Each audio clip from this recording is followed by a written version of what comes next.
રામ કબીર ભક્ત મિત્રો, ક્રિકેટ ટુર્નામેન્ટનું આયોજન 11 થી 15 તારીખ સુધીમાં થવા જઈ રહ્યું છે. આપણે એકદમ જોરદાર ઉત્સાહથી કરવા જઈ રહ્યા છે, પરંતુ એના નિયમો તમે જાણી લો. આપણે 10 ઓવર રમવાની છે.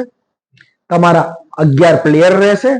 45 મિનિટ પહેલા એસઆરપી ના ગ્રાઉન્ડ પર હાજર થઈ જવાનું છે. 30 મિનિટ પહેલા ટોસ ઉછાળવામાં આવશે અને ઇન્ટરનેશનલ ક્રિકેટ ટુર્નામેન્ટના બધા જ નિયમો લાગુ પડશે. ફક્ત એલબીડબ્લ્યુ લાગુ પડશે નહીં. અમ્પાયર જોડે કોઈ પણ જાતની દલીલ કરવી નહીં. Boss is always right. એમનો નિર્ણય આખરી ગણવામાં આવશે.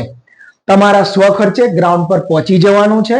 કોઈ આકસ્મિક ઈજા થશે તો આયોજકોની કોઈ જવાબદારી રહેશે નહીં. ભક્ત સમાજના સંસ્કારને વળગી રહેવાનું છે. પાન, પડેગી, બીડી, તમાકુ, આલ્કોહોલ, માદક દ્રવ્યોનો જરાય ઉપયોગ કરવાનો નથી. જ્યાં ત્યાં થૂકવાનું નથી. એસઆરપી ગ્રાઉન્ડ વાળાના રૂલ્સ બહુ જ સ્ટ્રિક્ટ છે. એ લોકો દંડ પણ કરે છે અને જો 10,000 દંડ કરી દીધો ને તો આયોજકોની તો કોઈ જવાબદારી રહેવાની જ નથી એમાં. તો એટલું બધું કમ્પ્લીટ ધ્યાન રાખજો અને ક્રિકેટ ટુર્નામેન્ટને ફૂલ તમારે માનવાની છે. તમારે ફાઈબરનું બેટ તો લાવવાનું જ નથી. પોતાનું લાકડાનું બેટ લઈને આવવાનું છે. બોલ અહીંયાથી મળશે. 3 ઓવરનો પાવર પ્લે રહેશે. પાવર પ્લેમાં જો બોલ ફાટશે, તૂટશે, ખોવાશે તો તમને નવો બોલ આપવામાં આવશે. પણ જો પાવર પ્લે પછી બોલ ખોવાશે તો જૂનો બોલ આપવામાં આવશે. અને આપણે ટાઈ થશે તો સુપર ઓવર રમાશે. એમાં પણ 3 જ જણ બેટિંગ કરી શકશે અને 1 બોલર બોલિંગ કરી શકશે.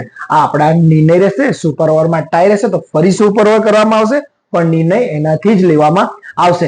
નિર્ણાયકોને પૂરેપૂરો સહકાર આપજો, આયોજકોને પૂરેપૂરો સહકાર આપજો અને ક્રિકેટ ટુર્નામેન્ટને ધામધૂમથી માનજો, કેમ કે આ ક્રિકેટ ટુર્નામેન્ટ આપના યુવા સંગઠન માટે છે. એટલે ભક્ત સમાજના યુવા સંગઠનને આપણે આગળ વધારીશું અને આ ક્રિકેટની મજા માનીશું. તો સમયસર પહોંચી જજો.